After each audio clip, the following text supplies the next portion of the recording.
over 30 years. World Series memories. The Yankees are back on top. Every All-Star game. Guys, mic check, ear check, we good? What's up? What's up? And so many other special moments. Anderson hits it in the air to right. Back at the wall, and the White Sox win it. Have aired exclusively on Fox. The two-time MVP Aaron Judge joining us now. This week we celebrate that anniversary behind the scenes with host Kevin Burkhardt, Alex Rodriguez, Big Papi David Ortiz, and Derek Jeter. A crew beloved by today's players. I remember having a poster of you when I was growing up. I don't view it as I'm coming to a job. I view it as I'm coming to have some fun. Big Papi in the house, baby. Come on, I'm making rain right here. Oh, yeah. Here we go. Let's go. Do you have a favorite moment? Yeah, when I got this guy dressing up as a Red Sox. Go inside the broadcast booth with the voices of the World Series. Joe Davis, the Hall of Famer John Smoltz. Do you think that was your greatest moment as a broadcaster? Thanks, Joe. Here with Jack Flaherty. Inside the dugout with Ken Rosenthal. It shows players in their most heightened state of emotion, and it's the coolest thing. Wardrobe! And meet the women who make it all work. Broadcasting across California, you're watching The Issue Is. And welcome to a special edition of The Issue Is. I'm Elex Michaelson reporting this week from Dodger Stadium. We're taking a break from some of the divisive politics for something that brings us together, sports. As Fox celebrates 30 years of Major League Baseball, we're taking you behind the scenes. 3, 2, 1, we're back. The control room is set, the crew is ready, and the drones are in the air. First up, the pregame show. It's a beautiful day in Los Angeles. On location for a historic World Series rematch. The Yankees and the Dodgers. We're back. Derek Jeter is here. Big Papi David Ortiz, A-Rod Alex Rodriguez, and I'm Kevin Burkhardt. Kevin Burkhardt and Alex Rodriguez have worked side by side Tell me what you're thinking. for about a decade now. Along with Tom Brady, I'm Kevin Burkhardt. Burkhardt also now side by side with Tom Brady as the voice of the NFL on Fox on Sundays. Every offensive explosion for the New York Yankees. A-Rod, an all-time great infielder for the Yankees, Rangers, and Mariners. I'm a therapist.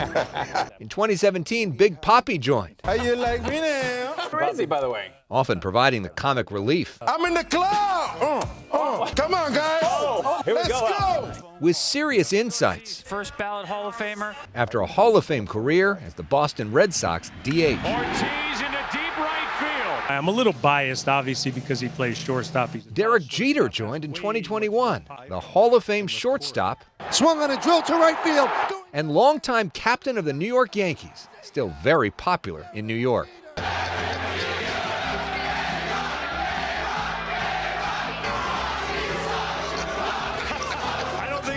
Anymore. Fox MLB team, the Superstars. We met up with the guys outside the network's production trucks. 30 years of baseball on Fox. What's that mean to you, Kevin?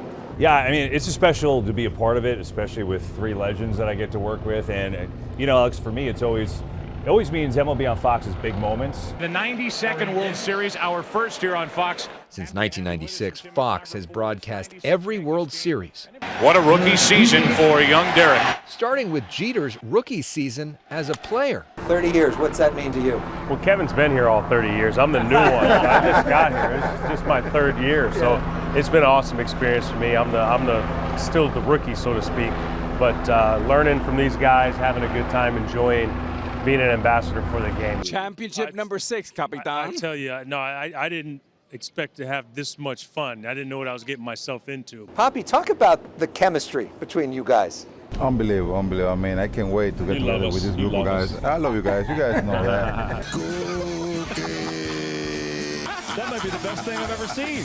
It's a family thing here, man. You know, like when we are on the air, you know, Kevin take care of all of us. I mean, we always following his step, and when we are off, we go for dinner and stuff like that, you see the whole Fox family getting together and making us feel like we are, you know, at home. That's something that is very special to me. Well, it's funny, we had dinner last night, and it's just like we're on set. I mean, I think part of what Fox does so well is the continuity, and if you look at the talent, I mean, guys have been around. If you look at the NFL, what they've done with their pregame and postgame, we're trying to do the same, and I think that's a big part of it. What you see off camera is what we get on camera. Fox NFL Sunday's pregame show has been #1 for more than 30 years.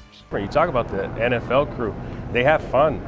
You know, that's what we try to do. We have fun. It's not rocket science. I mean, we're talking the game, we're sharing our experiences and trying to share some of our knowledge, but we have a great time doing it. It is entertainment, right? It's sports, and there's obviously a serious side to it, but it is entertainment. So I agree with Alex. Like, we go out to dinner and we shoot the breeze, and the same conversations just appear on the air the next day. I think that's what makes it a lot of fun for us. Kevin, one of the most fun things as a viewer is watching the way that the current players react to being around these guys. Aaron, thanks for doing this, man. Of course. Appreciate you. Only for you guys. What made you fall in love with the sport? You're the reason I love this game. Oh, that's awesome. Can you talk about that dynamic, watching that up close? I mean, there's never a time that we are on the field for a show, pre or post, where 8 players don't come over and talk and high five the guys. It's the best form of you're bringing the old game into the new game in a way, But some of our best moments have been that, like in the middle of the World Series, guys just stop and they want to say hello to these guys, and we put them on the air. I think I faced you in an All-Star game, so you probably don't remember 2012 in Kansas City. Maybe. He doesn't remember this interview. Yeah. Can you talk about also that dynamic of the current players and the way that they react seeing you up close? Well, I think it's no different than when we were young players and we had guys, like Cal Ripken come around, Joe Morgan coming around. We're fans of the game and we know about the history. And you want to pick people's brains, you want to get to know them, build relationships. So I think in that sense, nothing's changed. I retired, and when I see this, like I saw Tiny just now, and I was like a kid in the candy store, it never goes away. And Alex, I want to say this, we get a lot of the props because we're the former players, but really our unsung hero is Kevin Burkhardt. I mean, if you think about what he does with Tom Brady in the football side and what he does, he babysits for us 3, and he's really the only adult in the room, and he does it. Far from it. Love you guys. Derek Jeter, David Ortiz, Alex Rodriguez. Such a beautiful way that we feel safe because there's like an odd space for us, right? There's a vulnerable space for us. Yeah. We're baseball players. We're not doing this it's not our first career, but with Kevin, I think that's one of the reasons why we all buy in, because we have a great leader. Oh, you're the best. Yeah, and talk about, because you've obviously have these great dynamics with the shirts and everything else with the current players. Mado! This is for him. Thank you. Let's go. What it's like when you see these guys and the way they react to you guys. Amazing. I mean, you sit down to watch TV, right? A pre and a post game. Fans pretty much they know what we're going to talk about. But you don't want to make it boring. You want to make it entertaining, because that's what people like to see. Houston, we don't have a problem. The dynamic that we got going on here, I mean, the feedback that I get from the fans when I'm going around, it's like, man, you guys, we love watching you guys doing your thing out there, and we have so much fun watching. Alex, and one of the things that we all do from each other, I mean, we all have so much respect and love for each other. Like, there hasn't been a day in 10 years that I've come to work that I haven't learned something new from these guys. And that, if I know that if I'm learning, I hope the fans at home are learning, and I have a great time, and I think the fans at home, we all have a great time. I think they're having the same great time as well. What have you learned about broadcasting from watching these guys?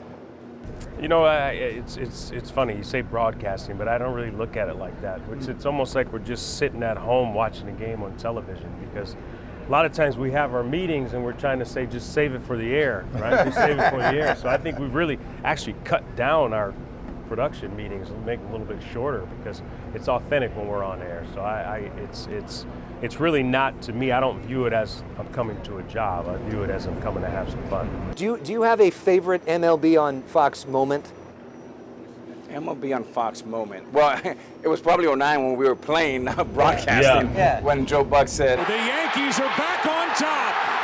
World champions for the 27th time. 2016 was a pretty good moment. I mean, we had our great friend Pete Rose on set. And, I mean, Chicago was mayhem for the entire month of October. The Cubs win the World Series! Brian makes the play! It's over! And the Cubs have finally won it all! To break a streak that lasted over 100 years, and we were a part of it, it just, a small part of it, but it felt really good. I think that one will be tough to beat. Breaking the curse in Chicago is, I mean, we were, on set. It's unbelievable. The police told us that they estimated there was 250,000 people in Wrigleyville. Wow. So, and it was kind of all behind us, behind Murph's, that was kind of tough to beat. We've had so many cool moments. I think just being at these big games, and sometimes it's the unexpected. Like when we were in Houston years ago and Big Papi lit up a cigar and said, I'm never coming back. This is a non-smoking building, by the way. Well, probably the last time we're here. I'm not planning coming back.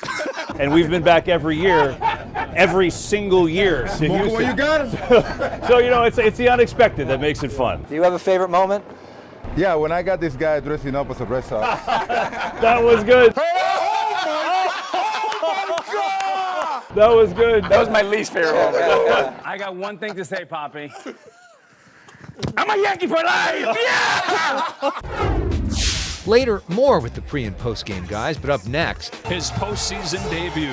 How about that? the voices of the World Series, Joe Davis and John Smoltz.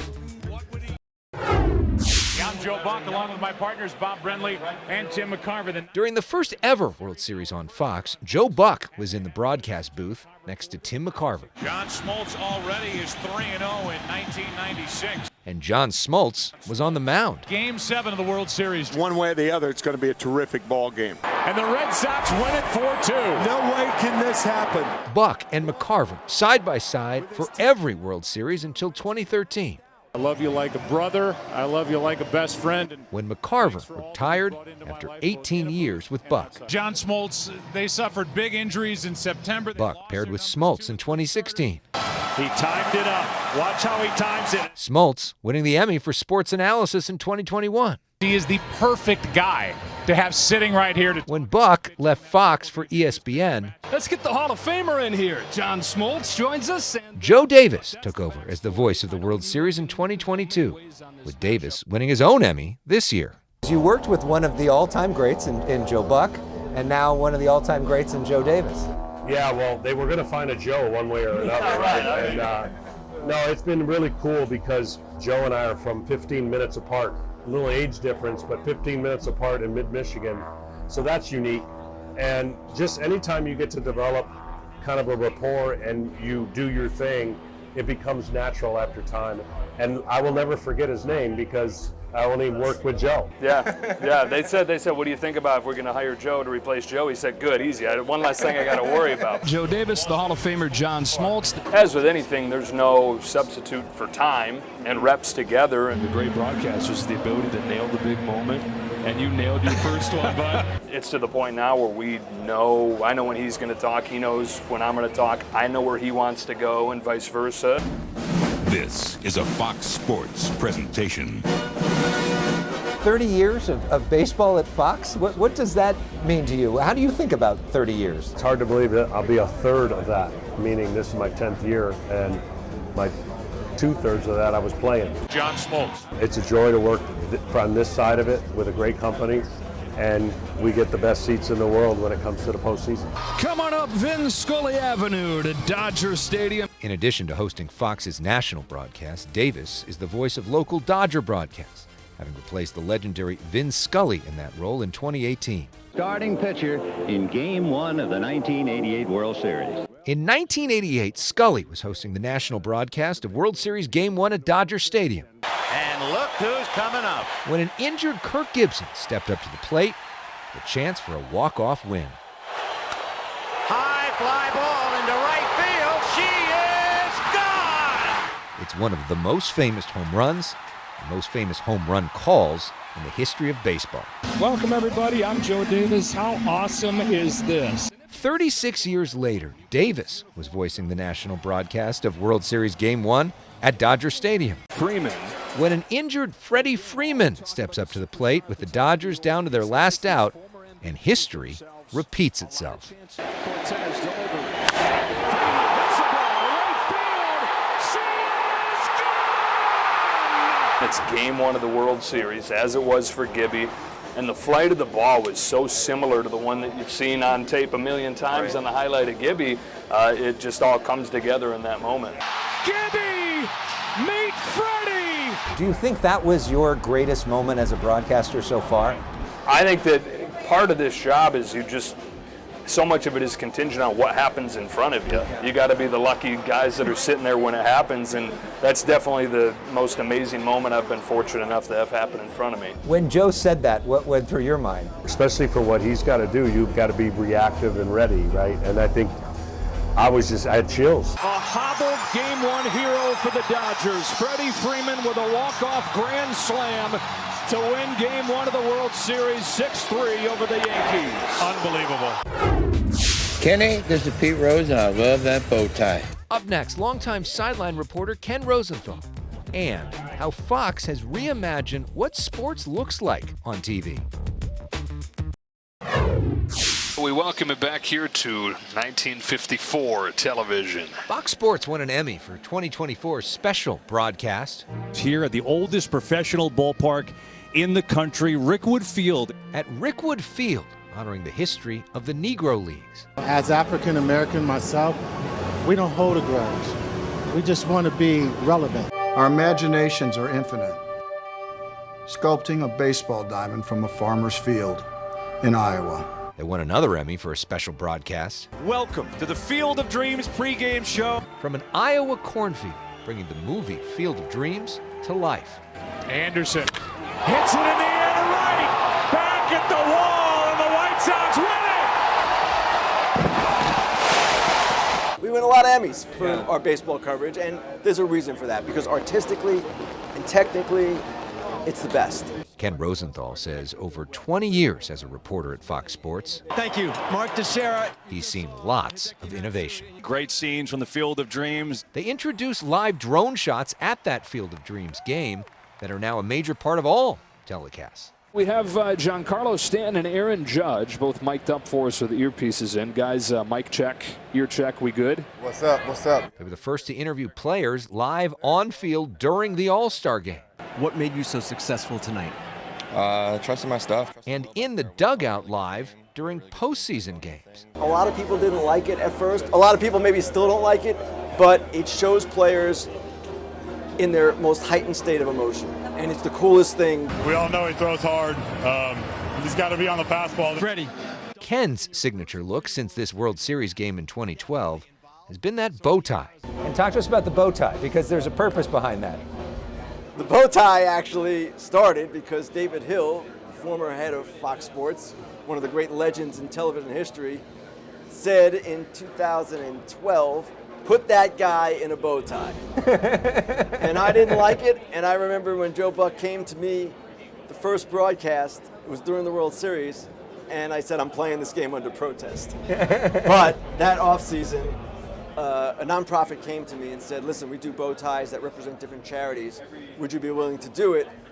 My first reaction was, I really don't want to wear bow ties ever again. But then I thought, David Hill's probably going to make me wear bow ties again. So I'm going to take control of it. And that's how it was born. And I've been wearing them ever since. And now when I'm out anywhere without a bow tie, if I'm in a suit, people are like, hey, where's the bow tie? Bowtiecause.com keeps track of Ken's bow ties, with each supporting a different nonprofit. I will bring plenty of bow ties for both of us during the World Series. Well, Pete, you can steal my look, man, but you can't steal my mojo. Oh. Can you talk about how you've seen this current pregame and postgame crew, and the way you, I mean, obviously you covered almost all those guys, right? But how the other players around the game now seem to gravitate towards those guys. No question. Here's Big Freddie. Here's Big Freddie. There he is. The players know who they are. And you could make the case that outside of Ohtani and Judge, the biggest stars of baseball are those guys on our pre- and post-game shows. So it's a big deal having them. And after a postseason game, when they're bringing players over to be interviewed by them, I know those players feel really honored. And it's a different experience than, say, getting interviewed by me. Yeah, I was going to say, no offense to you, but it's just a different, it's just different, right? Yes. And you see it on their faces, right? And a number of them, it's like they're little boys, excited to meet their idols, and it's a really cool thing. Up next, we say things that sometimes shouldn't be on TV. more from that crew and the woman they call Boss Lady. Not so fast, big guy. When MLB on Fox is on the air, there is a sizable staff working hard nearby. I also want to give a shout out to the wardrobe people behind the scene. They make it look clean. They make it look right, you know what I'm saying? The pockets. That's right. They make it look good, man. This is Papi's suit, so this is the fun pocket square that we do. Stacey Chavez is a Fox Sports wardrobe stylist assistant. We just bunch it up a little bit. We'll do like a little flower. She's taking us inside the trailer where the guys' clothes are prepared. The guys are just great. They're fun to be around with. We got the great Karen, who's our stage manager. She's awesome. Karen Wilkins is small in stature but big in personality. How tall are you? I am 5'1" 3/4". 5'1" 3/4", Yes. and yet you're totally, completely in charge. Yes, but my driver's license says 5'3". Wardrobe! Yeah. Stace! She helps to direct some of the biggest names in baseball history. You can't be afraid. You have to do your job. Yeah. And so I enjoy bossing people around. I got that vibe. Yeah, I do. She says this particular foursome is special. We've had a lot of iterations and everybody has been great, but these guys somehow pop off the screen, right? We're just happy to be here and happy you're here with us. Look, I've known Alex for years, obviously. I didn't know these two guys at all. I had no relationship with them. Part of this one was intentional. I didn't want to get to know them just playing against them, but I think the moments is getting to know these guys, much better and, spending time together. It truly is a family. The way I look at it is we are a family. And hopefully the conversations that we're having or the laughs that we're having, people never feel like they're left out. Like we want to feel like you're right with us, sitting at the table with us. To me, that's what it's all about. Derek's a family guy. He has 4 kids now, and he's got a beautiful family. I actually described it, he said, like being at home. I think it's more like being at a bar, talking shop, having a beer, and just loving the game. Because we say things that sometimes shouldn't be on TV, and we just let it fly, and it's very unexpected. I don't go to bars, and I don't drink beer. Wine, right? Pinot might be a different story. There are so many people that have tried to do the pre- and post-game show, and very, very few of them have really worked. And this show is so great, and it's so fun because you guys all seem to love each other, and that translates, and it's so fun to watch as a fan. So thank you guys for bringing the joy to so many of us. And here's to the next 30 years of MLB on Fox. Appreciate Thank you guys very much. Thank you very much. Good to see you, my friend.